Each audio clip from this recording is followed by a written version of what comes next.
हमको विज्ञापन दिया ही नहीं, हमको जना हो नहीं।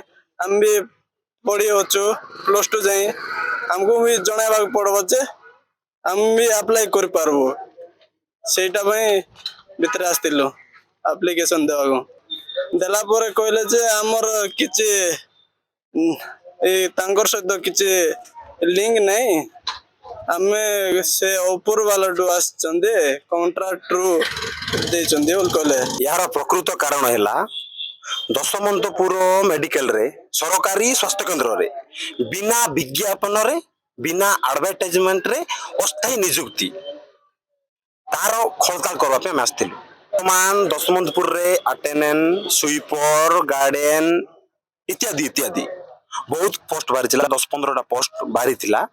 इटी भितरे भितरे सेटिंग करी भितरिया सेटिंग रे किए जानी नांती ना ग्रामवासी जानी चंती ना युवक युवती जानी चंती किए जानी नांती ना भितरे भितरे सेटिंग करी पिला जॉइन देई चंती जे भी जॉइन करी चंती हमकु तारो ये दरकार कारण दरकार केमती जॉइन कले तारो प्रोसीजर कोन तार एसओपी टा कोन तार गाइडलाइन कोन से हम जानबा पाइ चाहू। जातक विचार एवं गृहर वास्तु जनित समस्यार समाधान ପାଇଁ ଯୋଗାଯୋଗ କରନ୍ତୁ ज्योतिर्वेद वास्तुवेद श्री मानस चंद्र नायक। ଯୋଗାଯୋଗ କରନ୍ତୁ 9438481748।